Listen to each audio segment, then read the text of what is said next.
안에서 내 영혼 다시 태어나 이전 것은 지나고 새롭게 됐네. 죄로 물든 내 모습 예수와 함께 죽고 부활 생명 내 안에 새로운 삶이 열렸네. 너희가 나를 택한 것이 아니요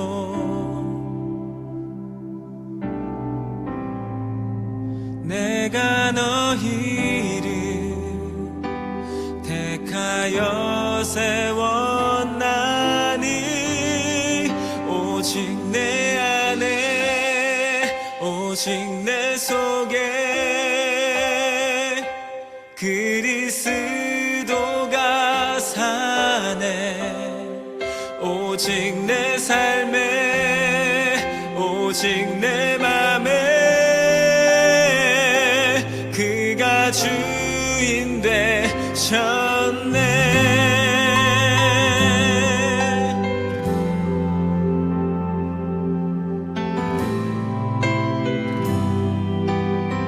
죄로 물든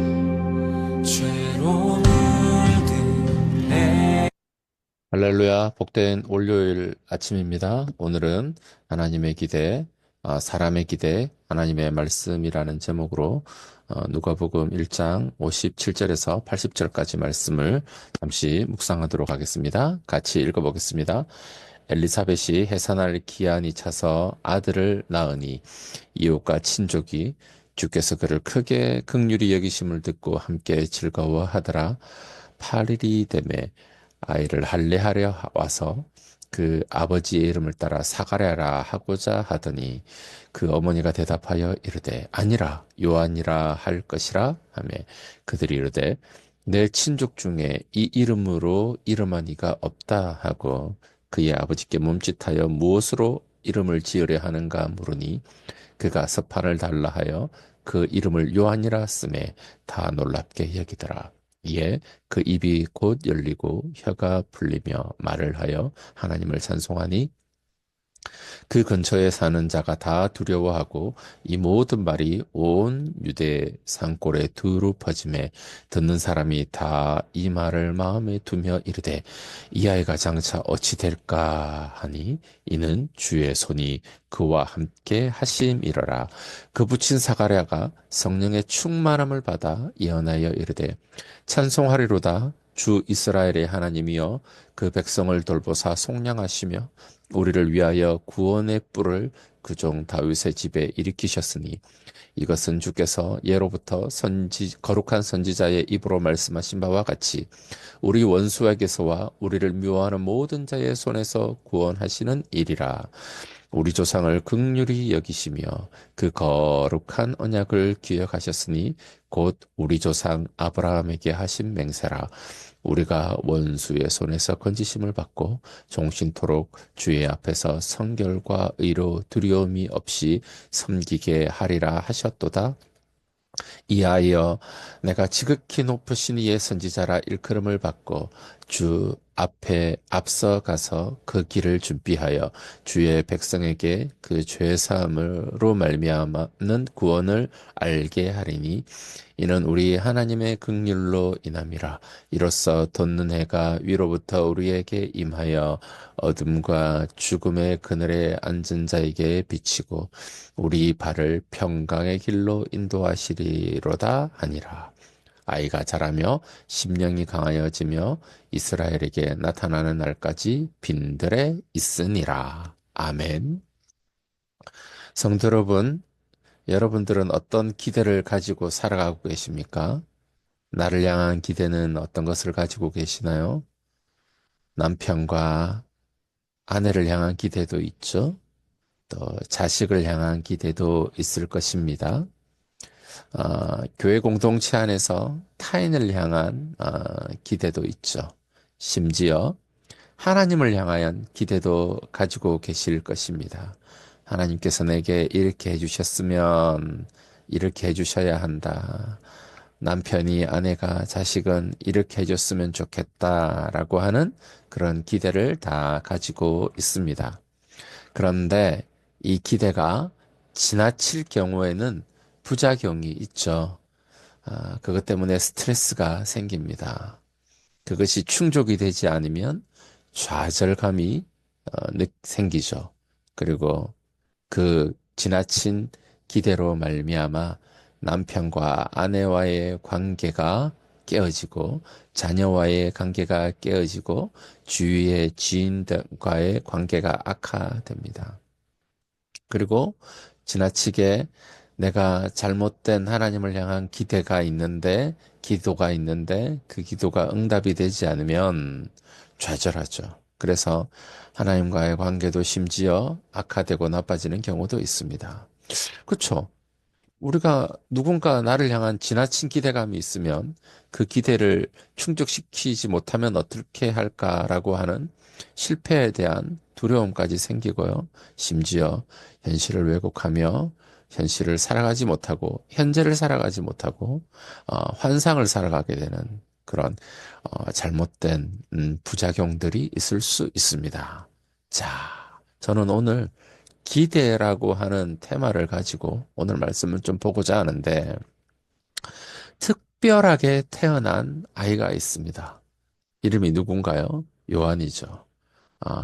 어머니 엘리사벳과 사가라 사이에 거의 아이를 가질 수 없는 나이가 되었어요. 그런 나이임에도 불구하고 하나님의 특별한 목적에 의해서 아이를 가지게 됩니다. 특별하니까 주위 사람들이 큰 기대를 가지지 않겠습니까?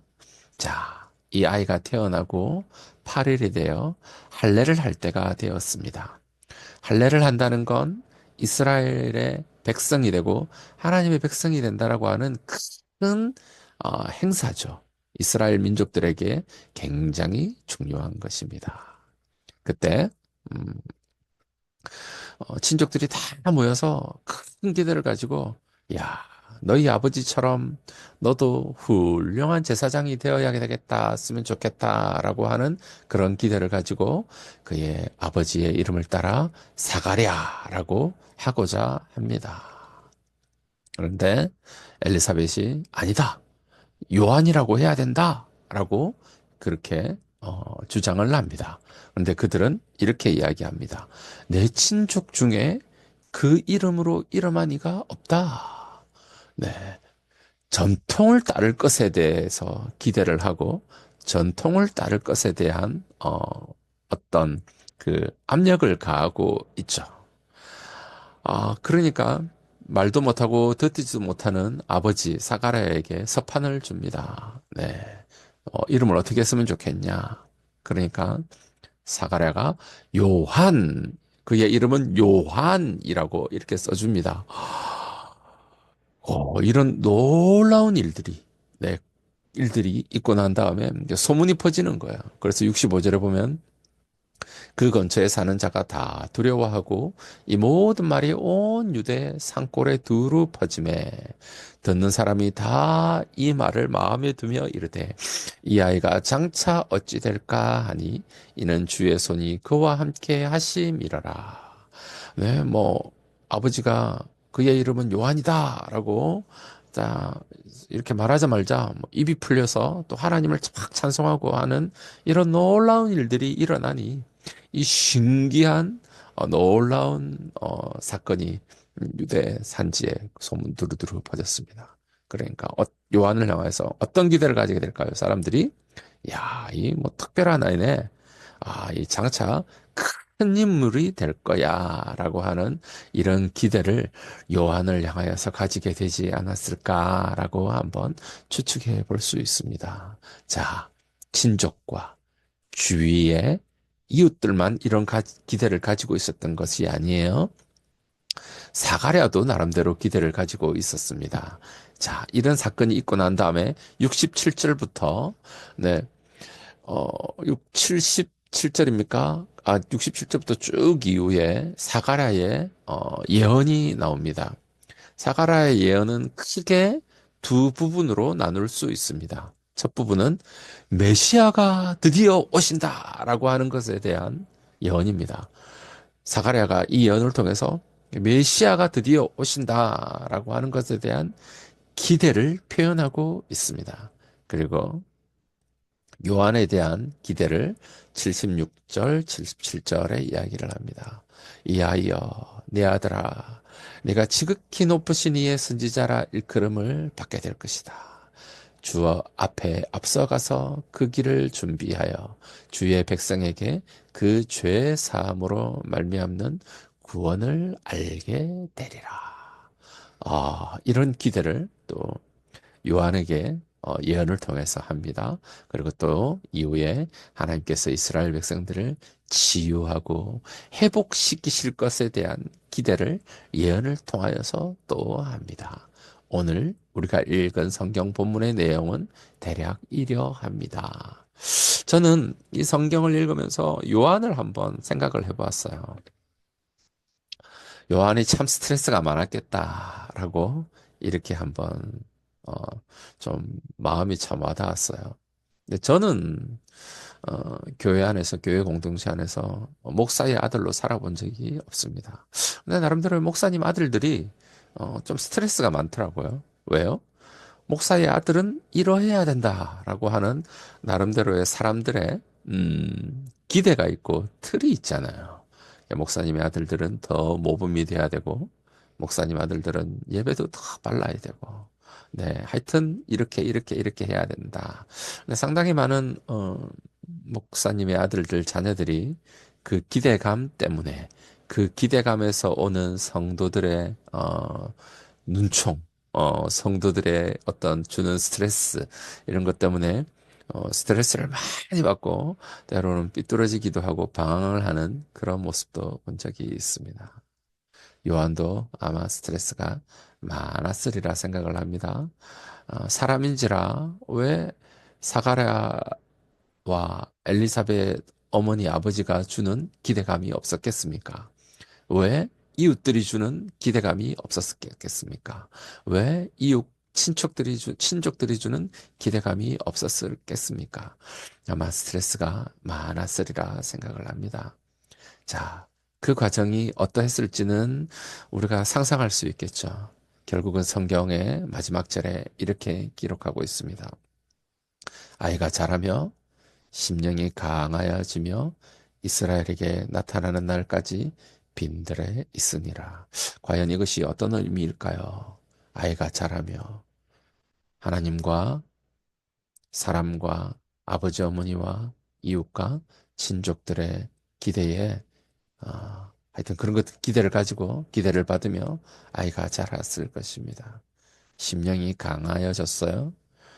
이것을 성령이 충만하여졌다라고 그렇게도 해석하기도 하고, 마음이 강하여졌다 여러 가지 해석을 하기도 합니다. 저는 이렇게 해석해 보고 싶습니다. 심령이 강하여지며 결국은 스스로, 스스로의 결단에 의해서 하나님의 기대를 따르기로 결정하다. 이렇게 나름대로 해석을 해보았습니다. 하나님과의 관계 속에서 하나님의 말씀을 읽고 아버지와 어머니를 통해서 네가 어떻게 태어났는지, 어떤 하나님이 너를 향한 어떤 기대를 가지고 계신지, 그것이 구약 성경의 이사야서에 어떻게 기록이 되어 있는지, 장차 네가 어떤 일을 해야 할 것인가에 대한 너를 향한 하나님의 계획이 무엇인지에 대한 많은 말씀과 대화가 있었을 것입니다. 분명히 어, 나름대로의 그것에 대한 스트레스가 있었을 것이고, 때로 어떨 때는 뭐 사춘기 때는 그것이 나름대로의 마음을 콕 누르는 압력으로도 와지 않았겠습니까? 심령이 강하여졌습니다. 성령 하나님께서 성령 하나님이 충만하게 임하시고 성령 하나님이 능력을 주셨습니다. 여러 가지로 해석할 수 있겠죠. 드디어 이스라엘에 나타날 때까지 빈들에 있게 되었습니다. 있기로 결정하였습니다. 요한도 어, 그대로 주어진 삶을 따라갔다면 그 아버지 사가랴처럼 제사장이 되었겠죠. 이 당시쯤에 요한이 사역하고 예수님이 사역할 쯤에 얼마나 제사장 그룹이 권력과 돈에 오염되었는지 우리가 이미 잘 알고 있습니다. 그러하면 거기에 들어가면 요한도 그냥 그 집단의 영향과 흐름에 휩쓸려서 살아갈 수밖에 없겠죠. 그래서 요한은 제사장의 길을 걸어가지 않고 빈들로 나아갑니다. 빈들? 네, 빈들에 뭐가 있습니까? 네, 에세네파라라고 하는 경건한 삶을 추구하는 하나님의 말씀을 묵상하고 하나님의 말씀을 필사하고 경건한 삶을 추구하는 그런 종파가 있었다라고 합니다. 그들에게 가서 경건한 삶을 하나님의 말씀을 묵상하고 특별히 그들이 이사야의 말씀을 묵상했다고 해요. 네, 그런 공동체 안에 가지 않았을까라고 이 그날까지 빈들에 있으니라라고 하는 이 말씀을 가지고 그렇게 한번 추측해 볼 수 있을 것입니다. 결국은 하나님의 기대를 따르기로 하나님의 기대를 따르기로 결정한 것입니다. 성도 여러분, 하나님의 기대는 말씀이다라고 이렇게 그냥 표현할 수 있을 것 같습니다. 우리를 향하여서 하나님의 기대가 너는 이렇게 했으면 좋겠다, 이렇게 살아야 된다라고 하는 명령으로 성경 말씀에 기록되어 있죠. 네. 그 말씀 생각하면 우리도 당연히 요한이 스트레스를 받고 그것이 마음에 약간 무거움으로 다가왔던 것처럼 우리에게도 그렇게 다가올 수 있습니다. 예수님께서 뭐라고 말씀하셨어요? 수고하고 무거운 짐진 자들아 다 내게로 오라. 내가 너희를 쉬게 하리라. 나는 마음이 온유하고 겸손하니 나의 맹을 메고 내게 배우라. 그리하면 너희 마음이 쉼을 얻으리니 이는 내 맹은 쉽고 내 짐은 가벼움이라 하시니라. 그 당시 율법에 무거운 짐을 지고 살아가는 이스라엘 백성들을 향하여서 예수님께서 말씀하셨어요. 네, 내 멍에를 메라. 율법의 멍에를 메지 말고 내 멍에를 메라. 예수님께서 함께 멍에를 메어 주십니다. 그러면 그 예수님이 주시는 멍에는 예수님이 주시는 말씀은 쉽고 가볍다. 능히 질 수 있다. 예수님께서 함께 지어 주시기 때문이죠. 하나님의 기대, 하나님의 말씀은 이렇게 예수님과 함께 지고 예수님과 함께 멀 때 가볍습니다. 성령님께서 대신 지어주시고 그 멍에를 말씀을 순종할 수 있도록 도와주시지요. 음, 오늘 말씀을 간단하게 몇 가지 질문으로 한번 좀 묵상해 보려고 합니다. 성도 여러분, 나는 어떤 기대를 가지고 살아가고 있나요? 나를 향한 남편과 아내와 자녀와 교회와 우리 이웃을 향한 어떤 기대를 가지고 있나요? 그것이 혹 너무 과해서 스트레스로 다가오지는 않습니까? 다른 사람에게 스트레스를 주지는 않나요? 기대보다는 기여해 보세요. 나를 향한 하나님의 기대는 무엇인가요? 내가 순종하기를 원하는 하나님의 말씀은 무엇인가요?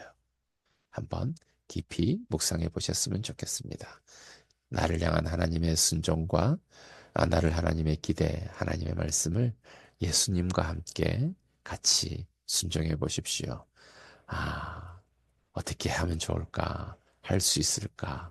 또 마음의 무거움으로 다가오겠지만 예수님과 함께하면 성령 하나님께서 능히 질 수 있는 힘을 주실 줄 믿습니다. 우리 다 같이 찬양을 들으면서 같이 말씀을 묵상하며 기도하도록 하겠습니다.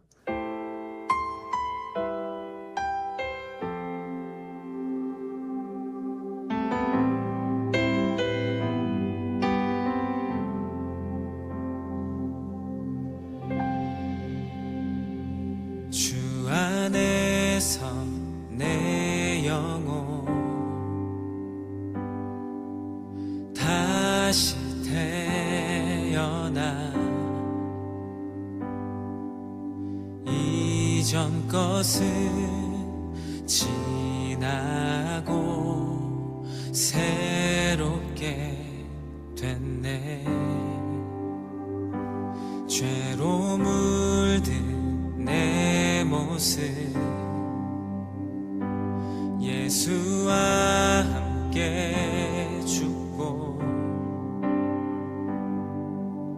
부활 생명 내 안에 새로운 삶이 열렸네.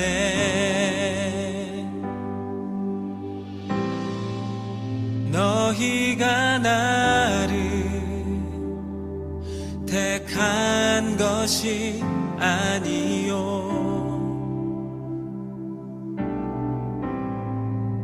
내가 너희를 택하여 세웠나니 오직 내 안에 오직 내 속에 그리스도가 사네. 오직 내 삶에 오직 내 맘